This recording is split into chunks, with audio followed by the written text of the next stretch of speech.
हाय दोस्तों, आप सबका हमारे चैनल पर बहुत बहुत स्वागत है।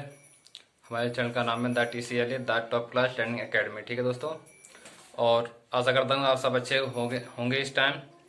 आज हमारा चैप्टर है व्यंजनों का वर्गीकरण, जिसमें हम आज पढ़ेंगे व्यंजनों का वर्गीकरण घोषत्व के आधार पर। ठीक है, घोषत्व के आधार पर व्यंजनों का वर्गीकरण। अधिकतर एग्जामों में यहाँ से क्वेश्चन आता है कि सगोश किसे कहते हैं, अगोश किसे कहते हैं। हमारा चैप्टर यही है आज, सगोश अगोश किसे कहते हैं। ठीक है दोस्तों, और मैं आप लोगों से पहले ही कह चुका हूँ कि कृपया चैनल को सब्सक्राइब करें, क्योंकि मैं आपको बहुत ही टॉप क्लास की हिंदी पढ़ा रहा हूँ। आने वाले एग्जामों में हिंदी की बहुत ही विशेषता है। आप देख सकते हैं यूपी पुलिस आने वाली है, यूपी लेखपाल आने वाली है, MPSI आने वाली है, और यहाँ तक कि राजस्थान में भी पूछा जाता है। ठीक है दोस्तों, तो आप इसको ध्यान रखें। वीडियो वगैरह की पोस्ट होती है यूपी में, बहुत धमाकेदार हिंदी पूछी जाती है। सिलेक्शन प्रोसेस आपकी हिंदी ही करा सकती है, इस बात की मैं गारंटी देता हूँ।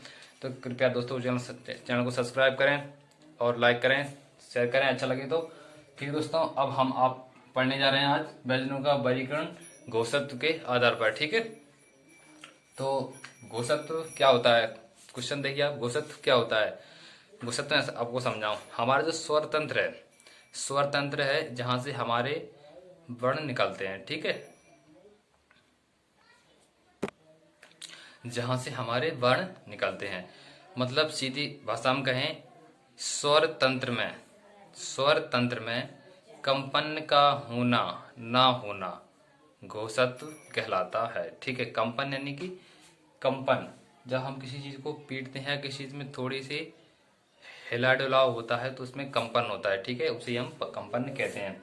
तो यहाँ पर हम पढ़ रहे हैं घोषत्व के आधार पर स्वरों का वर्गीकरण। ठीक है, तो अब घोषत्व मैंने आपको बता दिया है कि स्वर तंत्र में कंपन का होना ना होना कंपन घोषत्व कहलाता है। यहाँ पर मैं आपको लिख देता हूँ, आप भी अपनी नोटबुक में लिख लेना। स्वर तंत्र में, स्वर तंत्र में कंपन, कंपन का होना या ना होना, ठीक है, यही हमारा घोषत्व होता है। ठीक है, अब स्वर, इसमें घोषत्व के आधार पर स्वर व्यंजनों का वर्गीकरण दो प्रकार से किया गया है। व्यंजनों का क्या, इसमें हम अपनी स्वर को भी ले सकते हैं। ठीक है, तो यहां पर लिखते हैं हम सघोष व्यंजन। ठीक है, सघोष व्यंजन, और दूसरे पे आता है, पहले सघोष व्यंजन समझ लेते हैं। यहाँ पर लिखते हैं हम सघोष के बाद अघोष, सघोष अघोष। ठीक है, सघोष अघोष व्यंजन। ठीक है दोस्तों, सघोष अघोष व्यंजन। तो सघोष व्यंजन किसे कहते हैं। ठीक है, तो यहाँ पर इसमें आपने बताया था कंपन का होना ना होना, तो इन्हीं में दो में से यहाँ पर आएगा। तो आप ये समझ सकते हैं इस बात को अच्छे से, क्योंकि सघोष। ठीक है, यहाँ पर इसे लिखेंगे इसकी हेडिंग, स्वर तंत्र में कंपन का होना ही सघोष व्यंजन कहलाता है। ठीक है, जैसे कि जिन वर्णों को बोलने में स्वर तंत्र में कंपन उत्पन्न होता है उन्हें हम सघोष व्यंजन कहते हैं। ठीक है, तो वहां लिख ले, जिन वर्णों के उच्चारण में स्वर तंत्र में कंपन का होना। ठीक है दोस्तों, जिन वर्णों के उच्चारण में स्वर तंत्र में कंपन का होना ही हमारा सघोष व्यंजन कहलाता है। ठीक है, सघोष व्यंजन होते कौन कौन है ये भी आपको मैं यहाँ पर बता देता हूँ। ठीक है, उदाहरण में इसमें लिखते हैं, देखो उदाहरण में क्या लिखते हैं, प्रत्येक देखो। ठीक है दोस्तों, ठीक है दोस्तों, तो यहाँ पर लिखे हम प्रत्येक वर्ग का पहला व दूसरा वर्ग, तो सघोष में। ठीक है दोस्तों, प्रत्येक वर्ग, जैसे हमने का वर्ग, चा वर्ग, छा वर्ग, जा वर्ग, ऐसे ही यही वर्गों की बात हो रही है। प्रत्येक वर्ग का पहला व दूसरा वर्ण। ठीक है, तो यहाँ पर लिखते हैं प्रत्येक वर्ग का प्रत्येक वर्ग का पहला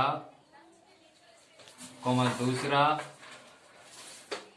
वर्ण, ठीक है, ये हमारे सघोष व्यंजन में आते हैं। ठीक है, और इसमें कौन कौन से आते हैं, इसमें और भी आते हैं, देखो बताओ, ये वाला सा आता है और ये वाला सा आता है, ये तीनों सा हमारे सघोष व्यंजन में आते हैं। ठीक दोस्तों, पहला दूसरा वर्ण, वर्ण आगे सॉरी यहाँ पर वर्ण होना है, वर्ण, प्रत्येक वर्ग का पहला व दूसरा वर्ण आता है। मैं उसको अभी आपको एग्जाम्पल के तौर पर भी आपको समझाऊंगा। ठीक है दोस्तों, अब आती है हमारे अघोष व्यंजन। ठीक है, अब आता है हमारा ये अघोष व्यंजन। इनकी हमारी डेफिनेशन क्या होती है, इन वर्णों के उच्चारण में, इन वर्णों के उच्चारण में स्वर तंत्र में कंपन उत्पन्न नहीं होता है। ठीक है, तो यहाँ पर हम लिखेंगे इनकी डेफिनेशन, जिन वर्णों के उच्चारण में स्वर तंत्र में कंपन ना होना। ठीक है, इसको हम उदाहरण भी यहाँ पर लिख देते हैं। इसका भी यही है, प्रत्येक वर्ग का, ठीक, प्रत्येक वर्ग का पहला दूसरा तीसरा। ठीक है,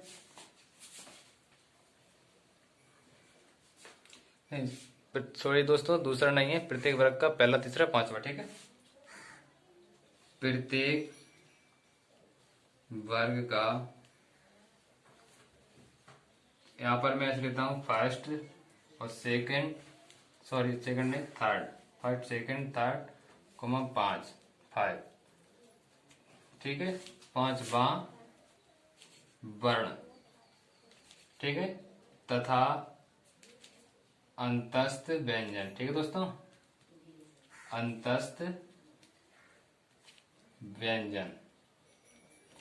ठीक है दोस्तों, अंतस्थ व्यंजन आप ध्यान रखना, अंतस्थ व्यंजन या रा ला वा। ठीक है, या रा ला वा। ठीक है, ये अंतस्थ व्यंजन में हमारे आएंगे। ठीक है, ठीक है दोस्तों, इसमें हमारे जो स्वर होते हैं वो भी आते हैं। ठीक है, कोमा 11 स्वर, जो हमारे मूल स्वर हैं वो भी यहाँ पर, जो हमारे जो स्वर हैं, स्वरों की संख्या वो भी हमारे आते हैं 11 स्वर। ठीक है, तो ये हो गए हमारे सघोष। ठीक है दोस्तों, एक बार इसको मैं फिर रिपीट कर देता हूँ आप सबके सामने कि सघोष व्यंजन, जिन वर्णों के उच्चारण में स्वर तंत्र में कंपन का होना, यानी कि इनको बोलते समय हमारे स्वर तंत्र में थोड़ी झंझनाहट सी महसूस होती है, स्वर तंत्र का कंपन का होना ही हमारा सघोष व्यंजन कहलाता है। और सीधी डेफिनेशन है यहाँ पर फर्स्ट और सेकंड, ये दो ही वर्ण प्रत्येक वर्ग का, 4 वर्ग का। ठीक है, इसको मैं अभी आपको वो चैप्टर वर्णमाला में लिखकर बताऊंगा कि कौन कौन से होते हैं। ठीक है, अघोष व्यंजन जिन वर्णों के उच्चारण में स्वर तंत्र में कंपन ना होना, यानी कि कोई भी झंझाट महसूस नहीं होनी है, कंपन ना होना ही अघोष व्यंजन हमारा कहलाता है। ठीक है दोस्तों, इसके उदाहरण हम हो गए प्रत्येक वर्ग का पहला तीसरा पांचवा वर्ण, इसके उदाहरण हैं, और अंतस्थ व्यंजन भी इसी में आता है, और 11 स्वर भी इसी में आते हैं। तो ठीक है दोस्तों, इसको मैं अभी मिटाता हूँ और आपको यहाँ पर मैं वर्णमाला लिख के बताता हूँ कि कौन किस में आता है। दोस्तों यहाँ पर एक गलती हुई, इसके लिए सॉरी, यहाँ पर ये तीसरा चौथा और पांचवा वर्ण आता है। ठीक है दोस्तों, तीसरा चौथा और पांचवा। ठीक दोस्तों, तीसरा चौथा पांचवा अब एकदम करेक्ट है, और इसको मिटा के मैं आपको वर्णमाला पर ले जाता हूँ। ठीक, तो दोस्तों यहाँ पर मैंने ये छाप लिए। ठीक है, व्यंजन छाप लिए हैं। तो अब मैं आपको बताऊँ, ये देखो पहले वर्ग का, ये हमारा देखो, ठीक है, प्रत्येक वर्ग। ठीक है, ये हमारा हो गया का वर्ग। ठीक है, ये हमारा हो गया चा, ये हो गया टा, ये ता वर्ग, ये पा वर्ग, और ये तो हमारी ये अंतस्थ व्यंजन हो गए। ठीक है, अब देखिए प्रत्येक वर्ग का पहला दूसरा वर्ण, प्रत्येक वर्ग का, तो पहला में हमारे ये आ गए, पहला और दूसरा। ठीक है, ये हमारे हो गए, दिख रहा है दोस्तों, हाँ दिख रहा है, ये हो गए हमारे सघोष व्यंजन। ठीक है, ये हो गए हमारे सघोष। सगोश। ठीक है दोस्तों, सगोश। ठीक है, पहला, दूसरा और ये यहाँ पर इनको भी लिख देते हैं सा। ठीक है, इनको तो यहाँ पर लिखे ही हैं, इनमें समझाना है। ठीक है, ये हमारे हो गए सगोश व्यंजन। अब होते अघोष व्यंजन। अघोष व्यंजन में क्या आ रहा है, प्रत्येक वर्ण का तीसरा, पांचवा और चौथा। ठीक है, प्रत्येक वर्ण का तीसरा, चौथा और पांचवा, तीसरा, चौथा, पांचवा। तो ये हमारे, इनको हम पूरा इनको बंद करेंगे ऐसे, और ये हो गए हमारे अघोष व्यंजन में। ठीक है, इनको कहेंगे हम अघोष व्यंजन। ठीक है, ये हमारे अघोष में आ गए। ठीक है, इसमें ये अंतस्थ व्यंजन भी इसी में आ गए।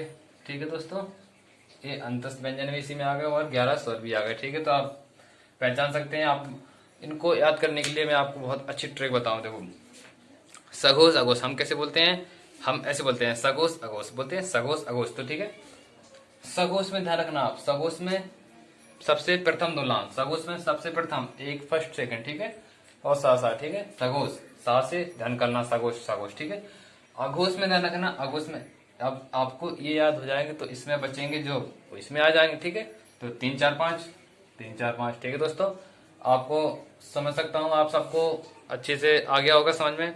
तो दोस्तों, अगली वीडियो में हम आपको अल्पप्राण महाप्राण लेकर आएंगे। ठीक है, वो भी हम आपको इसी तरीके से और अच्छी तरीके से पढ़ाएंगे। तो दोस्तों, आज तक के लिए बस इतना ही, और चैनल को सब्सक्राइब करें, लाइक करें। बाय बाय, टेक केयर दोस्तों, अपना ख्याल रखें।